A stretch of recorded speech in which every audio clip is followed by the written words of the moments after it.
जय हिंद दोस्तों, स्वागत है आपका डेली करंट अफेयर्स की इस वीडियो में। तो आज हम सभी डिस्कस करेंगे 3 मई 2025 के करंट अफेयर्स को।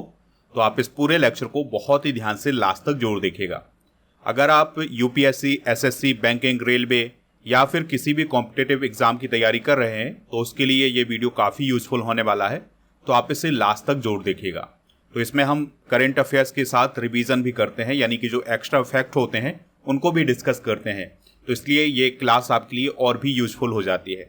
दोस्तों, इस क्लास के लास्ट में आपसे क्वेश्चन पूछा जाएगा, तो उसका आंसर आपको कमेंट बॉक्स में जरूर बताना है। तो चलिए लेक्चर की शुरुआत करते हैं। देखते हैं पहला क्वेश्चन क्या है। सैंटियागो पेना किस देश के राष्ट्रपति हैं जो भारत की अपनी पहली यात्रा पर आए हैं? आंसर हो जाएगा पराग्वे।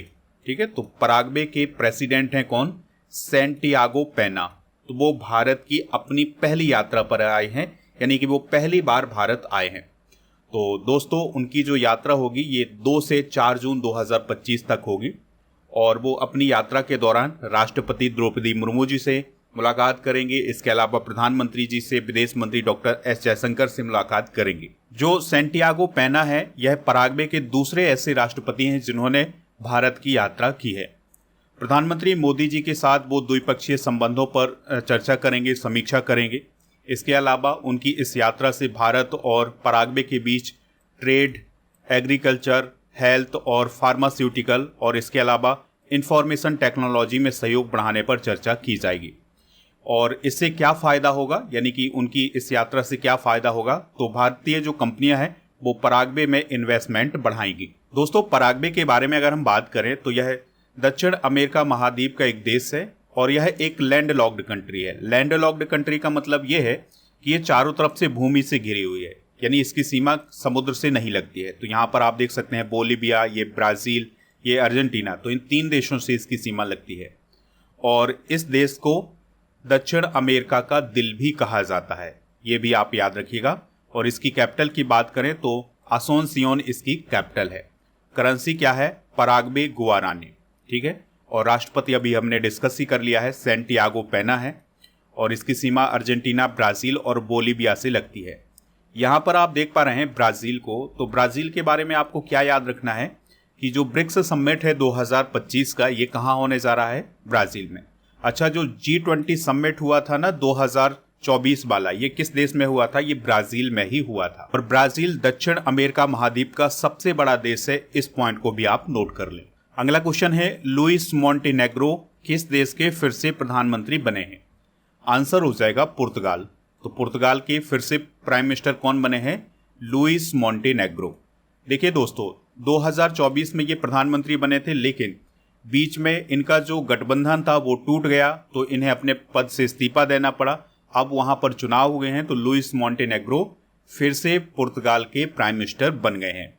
ठीक है, तो उनका जो अब जो अलायंस बना है वो बना है डेमोक्रेटिक अलायंस, तो उसके वो लीडर बने हैं और अब वो पुर्तगाल के प्राइम मिनिस्टर भी बन गए हैं। पुर्तगाल की बात करें तो यह यूरोप महाद्वीप में स्थित है। ठीक है, ये यूरोप महाद्वीप देख पा रहे हैं और यहाँ पर स्थित है पुर्तगाल।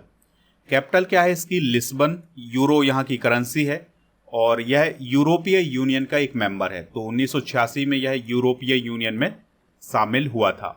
दोस्तों, भारत में पहला पुर्तगाली वास्को डिगामा आया था, जो कि 1498 में कालीकट बंदरगाह पर उतरा था। आपको याद रखना है कि जो पुर्तगाली थे ये भारत में सबसे पहले आए थे और सबसे लास्ट में गए हैं।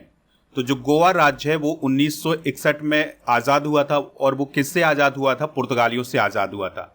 देखिए, भारत तो 1947 में आज़ाद हो गया था अंग्रेजों से, लेकिन जो गोवा है वहाँ पर पुर्तगालियों का शासन रहा है।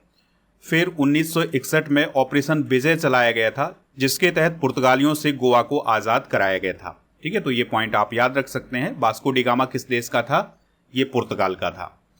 अंतर्राष्ट्रीय नियुक्तियां डिस्कस करते हैं जो हाल फिलहाल में हुई हैं। तो कामिल इदरीस सूडान के प्राइम मिनिस्टर बने हैं, यहाँ पर आप उन्हें देख सकते हैं। अनीता आनंद कनाडा की विदेश मंत्री बनी है। पोप लियो 16वें ये ईसाइयों के नए धर्म गुरु बने हैं। और निकोसोर डैन रोमानिया के राष्ट्रपति बने हैं, ये हैं। डेनियल नोबोआ ये इक्वाडोर के राष्ट्रपति बने हैं, ये हैं दोस्तों, यहाँ पर देख सकते हैं। मार्क कार्नी कनाडा के प्रधानमंत्री बने हैं, तो ये हैं mark Carney. Friedrich Merz Germany के चांसलर बने हैं। और कमला प्रसाद बिसेसर त्रिनिदाद और टोबैगो देश की प्राइम मिनिस्टर बनी हैं। ड्यूरो मैकट सर्बिया के प्रधानमंत्री बने हैं। और लॉरेंस बोंग ये सिंगापुर के प्रधानमंत्री बने हैं। ठीक है, तो ये हैं दोस्तों अंतर्राष्ट्रीय नियुक्तियां जो हाल फिलहाल में हुई हैं, तो इनको भी आप नोट कर सकते हैं।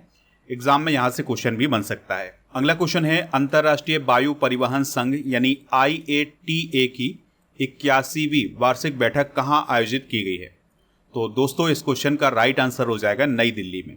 अब ये बैठक क्यों खास है? क्योंकि दोस्तों 42 सालों के बाद ये बैठक भारत में आयोजित की गई है। इससे पहले 1983 में ये बैठक भारत में आयोजित की गई थी और अब 2025 में हो रही है, यानी 42 साल लग गए हैं इस बैठक को भारत में आयोजित होने में। तो ये बैठक कहाँ हुई है? नई दिल्ली के भारत मंडपम में हुई है और इस बैठक का आयोजन 1 से 3 जून 2025 तक किया गया है। और दोस्तों 2 जून को प्रधानमंत्री नरेंद्र मोदी जी ने भी इस बैठक को संबोधित किया है, ये भी आप याद रख सकते हैं। इस बैठक की भारत में मेजबानी किसने की है? तो इंडिगो एयरलाइन ने इसकी मेजबानी की है। अब बात करते हैं अंतर्राष्ट्रीय वायु परिवहन संघ की यानी इंटरनेशनल एयर ट्रांसपोर्ट एसोसिएशन की। तो इसकी स्थापना 1945 में हुई थी और इसका हेडक्वार्टर मॉन्ट्रियल कनाडा में है। और इसके जो मेंबर हैं वो 120 से अधिक देश इसके मेंबर हैं। तो 120 से अधिक देशों की जो 349 एयरलाइंस हैं वो इसकी मेंबर हैं, यानी कि जो किसी भी देश की एयरलाइंस होती हैं ना वो इसकी मेंबर बनती हैं और उन्हीं के लिए नीति पॉलिसी बनाने का काम IATA का होता है। यहाँ पर एक बैठक की बात हुई है, तो चलिए कुछ प्रमुख सम्मेलन बैठकें डिस्कस करते हैं। जैसे जल स्थिरता सम्मेलन 2025 नई दिल्ली में अभी हाल ही में आयोजित किया गया है। ग्लोबल इन्वेस्टर समिट 2025 का आयोजन भोपाल में किया गया है, मध्य प्रदेश में ही है। अखिल भारतीय ट्रांसजेंडर सम्मेलन 2025 का आयोजन अजमेर राजस्थान में किया गया है। विश्व सरकार शिखर सम्मेलन 2025 का आयोजन दुबई UAE में किया गया है। बिम्स्टेक युवा शिखर सम्मेलन 2025 का आयोजन गांधीनगर गुजरात में किया गया है। अगले क्वेश्चन को डिस्कस करते हैं। तीसरा लेवेंडर महोत्सव 2025 कहाँ आयोजित किया गया है? तो इसका आंसर क्या हो जाएगा? जम्मू कश्मीर में। ठीक है, तो जम्मू कश्मीर में लेवेंडर महोत्सव 2025 का आयोजन किया गया है। तो जम्मू कश्मीर का जो डोडा जिला है और उसमें जो भद्रबाह नामक स्थान है, यहाँ पर ये तीसरा लेवेंडर महोत्सव आयोजित किया गया है। तो CSIR और IIIM के द्वारा इस महोत्सव का आयोजन किया गया है। और ये जो महोत्सव आयोजित किया गया है इसका उद्देश्य क्या है कि जो लेवेंडर की खेती होती है उसको बढ़ावा देना और अरोमा मिशन के तहत किसानों को प्रोत्साहित करना। लेवेंडर क्या होता है? जिस प्रकार से दोस्तों पुदीना होता है ना, उसी प्रकार का एक पौधा होता है लेवेंडर। तो इसका उपयोग कई औषधियां बनाने में किया जाता है। तो केंद्र सरकार का यही उद्देश्य है कि इसकी खेती को ज़्यादा से ज़्यादा बढ़ावा दिया जाए, जिससे इसकी खेती करने वाले जो किसान हैं उनकी आय बढ़ सके। तो इसके लिए एक केंद्र सरकार के द्वारा मिशन चलाया जा रहा है जिसका नाम है अरोमा मिशन। चलिए कुछ प्रमुख उत्सव डिस्कस करते हैं। तो जैसे पुष्कर कुंभ 2025 का आयोजन चमोली उत्तराखंड में किया गया है। पुष्करालू उत्सव 2025 का आयोजन तेलंगाना में किया गया है। न्यू कॉम यूलो उत्सव 2025 का आयोजन अरुणाचल प्रदेश में किया गया है। घोड़े यात्रा उत्सव नेपाल में हुआ है और चेइरा ओबा उत्सव ये मणिपुर में हुआ है। सरहुल महोत्सव 2025 का आयोजन झारखंड में हुआ है। खुबानी उत्सव लद्दाख में, जात्रा उत्सव त्रिपुरा में और खोंगजोम उत्सव मणिपुर में आयोजित किया गया है। माधवपुर घेड़ मेला गुजरात में आयोजित किया गया है।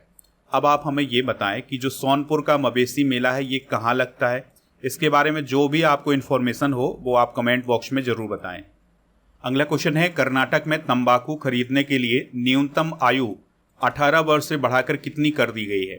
तो आंसर हो जाएगा 21 वर्ष। इसका मतलब ये हुआ कि अब 21 वर्ष से कम उम्र के व्यक्ति तंबाकू प्रोडक्ट नहीं खरीद सकते हैं।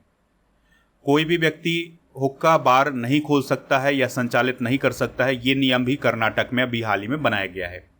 सार्वजनिक स्थानों पर धूम्रपान और तंबाकू सेवन पूरी तरह से प्रतिबंधित किया गया है कर्नाटक सरकार के द्वारा।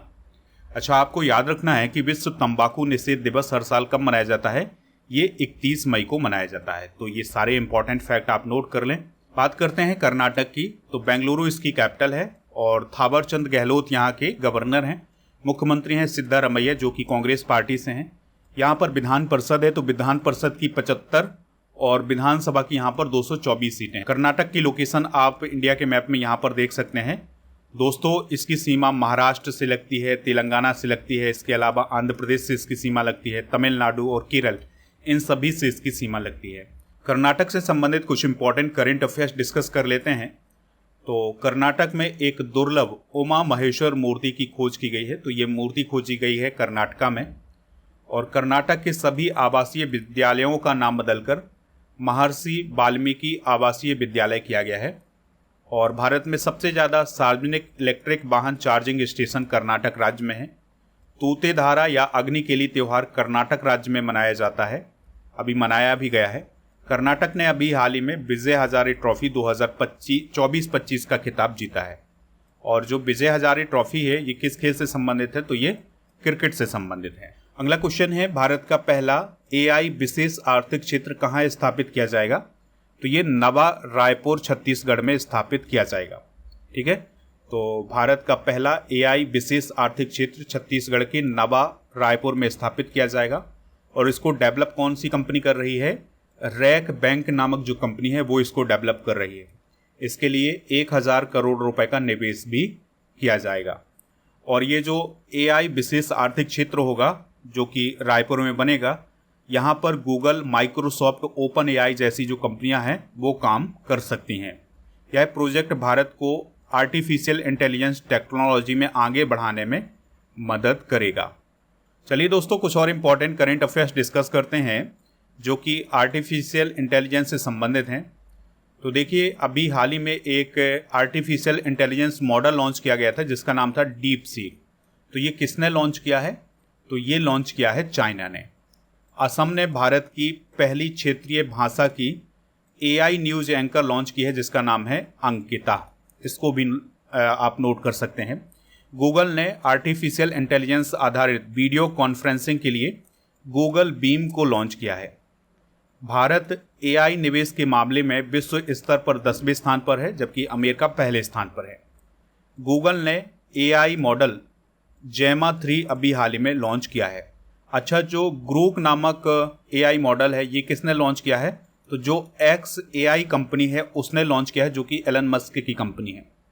चैट GPT को किसने लॉन्च किया है? तो जो ओपन AI नामक कंपनी है उसने लॉन्च किया है। ठीक है, तो ये पॉइंट भी आप नोट कर सकते हैं। अगला क्वेश्चन है, तेलंगाना स्थापना दिवस कब मनाया जाता है? तो 2 जून को हर साल तेलंगाना स्थापना दिवस मनाया जाता है, क्योंकि तेलंगाना की जो स्थापना है ये 2 जून 2014 को हुई थी और ये आंध्र प्रदेश से अलग होकर बना था। और दोस्तों, जब ये 2014 में अलग होकर के बना था स्टेट, तो तब ये भारत का 29वां राज्य था। तेलंगाना को नए राज्य के रूप में बनाने के लिए किस समिति का गठन किया गया था? तो श्री कृष्ण समिति का गठन किया गया था। अच्छा दोस्तों, तेलंगाना की कैपिटल क्या है? हैदराबाद। तो 10 सालों तक तेलंगाना और आंध्र प्रदेश की एक ही कैपिटल रही है जिसका नाम था हैदराबाद। लेकिन अब आंध्र प्रदेश की कैपिटल क्या हो गई है? अमरावती। इस पॉइंट को आप याद रखिएगा। और तेलंगाना की कैपिटल क्या है? हैदराबाद। तेलंगाना के वर्तमान में राज्यपाल कौन है? जिष्णु देव वर्मा। चीफ मिनिस्टर हैं ए रेवंत रेड्डी। विधानसभा की यहाँ पर 119 सीटें हैं, विधान परिषद की 40 सीटें हैं, राज्यसभा की 7 सीटें हैं और लोकसभा की यहाँ पर 17 सीटें हैं। तेलंगाना की लोकेशन आप यहाँ पर देख सकते हैं। इसकी जो सीमा है ये महाराष्ट्र से लगती है, कर्नाटक से लगती है, आंध्र प्रदेश से लगती है, छत्तीसगढ़ से लगती है। ठीक है, अगला क्वेश्चन है, साउथ एशिया की सबसे बड़ी बैटरी ऊर्जा भंडारण प्रणाली कहाँ स्थापित की गई है?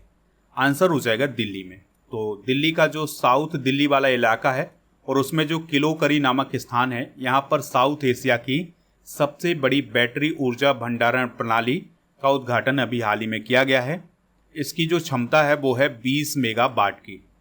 दोस्तों, जो बैटरी ऊर्जा भंडारण प्रणाली होती है इसमें क्या किया जाता है कि जो बिजली है उसको बैटरी के माध्यम से संग्रहित कर लिया जाता है, उसको स्टोर कर लिया जाता है और जब बिजली की कटौती होती है तब इन्हीं बैटरियों के माध्यम से फिर से बिजली पहुंचाई जाए, जिससे बिजली कटौती की जो समस्या है उससे निपटा जा सके। ठीक है, तो आपको याद रखना है कि साउथ एशिया की सबसे बड़ी बैटरी ऊर्जा भंडारण प्रणाली दिल्ली में स्थापित की गई है, उसका उद्घाटन अभी हाल ही में किया गया है। अगला क्वेश्चन है, Thailand open international boxing tournament 2025 में भारत ने कितने मेडल जीते हैं? तो भारत ने 8 मेडल जीते हैं।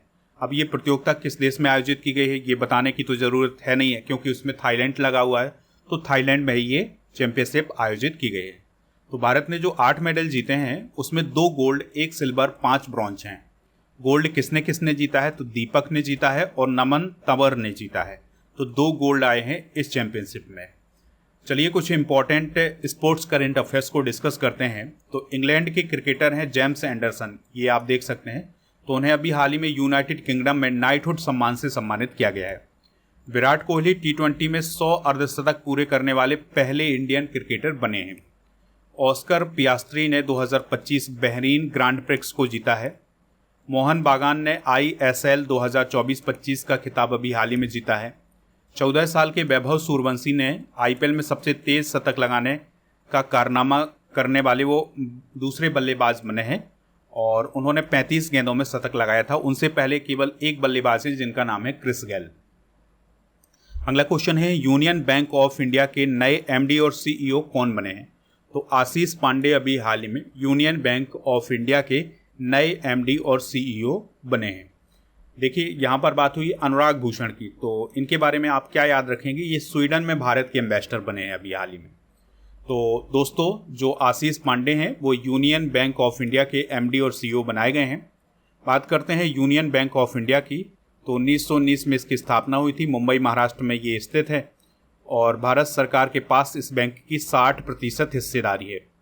चलिए कुछ और प्रमुख बैंकों के जो हेड हैं उनको डिस्कस करते हैं। तो SBI के अध्यक्ष कौन है? CS सेठी।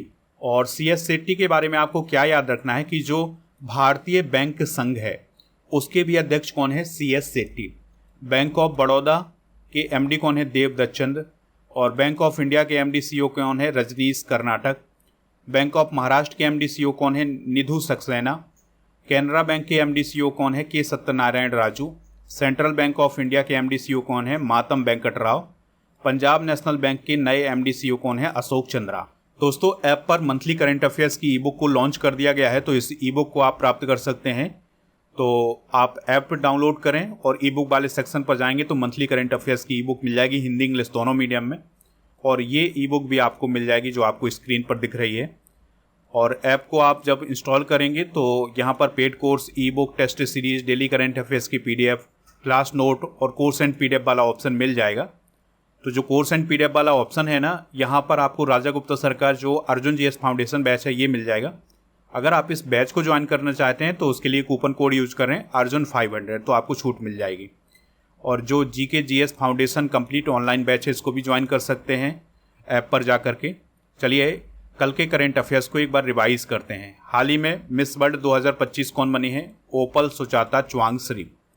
पूर्ण कार्यात्मक साक्षरता दर प्राप्त करने वाला दूसरा राज्य कौन बना है? गोवा बना है। और पहला कौन है वो आप कमेंट बॉक्स में बताएंगे। ऑडी इंडिया के ब्रांड एम्बेसडर कौन बने हैं? नीरज चोपड़ा।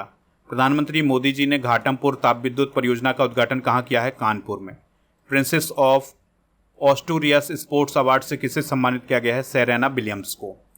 किस देश ने इंटरनेशनल ऑर्गेनाइजेशन फॉर मीडिएशन नामक एक नया संगठन बनाया है? चाइना। IPL में 300 छक्के लगाने वाले पहले इंडियन बल्लेबाज कौन बने हैं? रोहित शर्मा। अगले 5 वर्षों में वैश्विक तापमान कितना पार होने की संभावना है? 1.5 डिग्री सेल्सियस। अहिल्याबाई होलकर की 300वीं जयंती कब मनाई गई है? 31 मई को। और एशियाई एथलेटिक्स चैंपियनशिप 2025 में भारत की जैवलिन थ्रोवर सचिन यादव ने कौन सा मेडल जीता है? सिल्वर मेडल जीता है। आज के जनरल नॉलेज के पिटारे में भारत की प्रथम महिलाएं डिस्कस करेंगे। तो पहली राष्ट्रपति प्रतिभा पाटिल, पहली मुख्यमंत्री सुचेता कृपलानी, पहली महिला लड़ाकू पायलट भावना कंठ, और पहली महिला न्यूरोसर्जन तंजावुर संथन कृष्ण कनक, और पहली महिला एयरलाइन पायलट दूरबा बनर्जी, पहली महिला राज्यपाल सरोजनी नायडू, पहली महिला IFS अधिकारी चौनिरा बेलियप्पा मुथम्मा, पहली महिला खनन इंजीनियर डॉक्टर चंद्रानी प्रसाद वर्मा, पहली महिला रक्षा मंत्री निर्मला सीतारमण, और पहली भारतीय राष्ट्रीय कांग्रेस की महिला अध्यक्ष एनी बेसेंट, पहली महिला डॉक्टर आनंदी गोपाल जोशी, पहली महिला IPS ऑफिसर किरण बेदी, पहली महिला पायलट सरला ठकराल, पहली महिला ट्रेन ड्राइवर सुरेखा यादव, पहली महिला राफेल पायलट शिवांगी सिंह, पहली महिला सेना अधिकारी कप्तान लक्ष्मी सहगल, पहली महिला अंतरिक्ष यात्री कल्पना चावला, पहली महिला प्रधानमंत्री इंदिरा गांधी, और पहली महिला वकील कार्नेलिया सोराबजी। तो ये प्रथम महिलाएं आप नोट कर लें। दोस्तों, कल के करंट अफेयर्स में आपसे ये पूछा गया था कि जो गोरखपुर परमाणु ऊर्जा संयंत्र है ये कहाँ बनाया जा रहा है। तो ये हरियाणा में बनाया जा रहा है। कुछ लोगों ने उत्तर प्रदेश बताया है, लेकिन याद रखना है कि हरियाणा में बन रहा है। गोरखपुर उत्तर प्रदेश में भी है, हरियाणा में भी है, तो ये गोरखपुर में बन रहा है परमाणु ऊर्जा संयंत्र। आज का क्वेश्चन है, वास्को डिगामा का संबंध किस देश से था, वो किस देश का था। तो जो भी इसका राइट आंसर हो कमेंट बॉक्स में आप हमें जरूर बताएं, हमें इंतजार रहेगा आपके आंसर का। दोस्तों, आप हमारे ऐप को इंस्टॉल कर लें, इसका लिंक डिस्क्रिप्शन बॉक्स में दिया गया है। तो ई बुक वाले सेक्शन पर आपको सभी ई बुक मिल जाएंगी, चाहे जीके जीएस की, करंट अफेयर्स की, कोई भी ई बुक हो आपको यहाँ पर मिल जाएंगी। ये सभी ई बुक आपको ऐप पर ही मिलेंगी, तो इनको प्राप्त कर सकते हैं।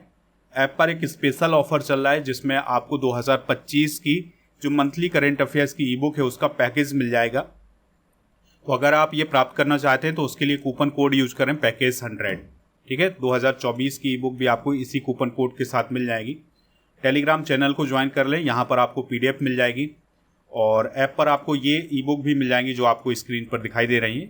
तो ये हिंदी इंग्लिश दोनों मीडियम में प्राप्त कर लें आप। ये ऐप पर 1000 स्टैटिक PDF मिल जाएगी और 1000 टॉपिक वाइज करंट अफेयर्स की PDF मिल जाएगी। तो ये PDF सभी आप ऐप से प्राप्त कर सकते हैं। टेस्ट पास वाले ऑप्शन पर जाकर के डेली करंट अफेयर्स का टेस्ट दे सकते हैं और यहाँ पर दोस्तों टेस्ट पास वाले ऑप्शन पर आपको 4000 से अधिक टेस्ट मिलेंगे 1 वर्ष की वैलिडिटी के साथ।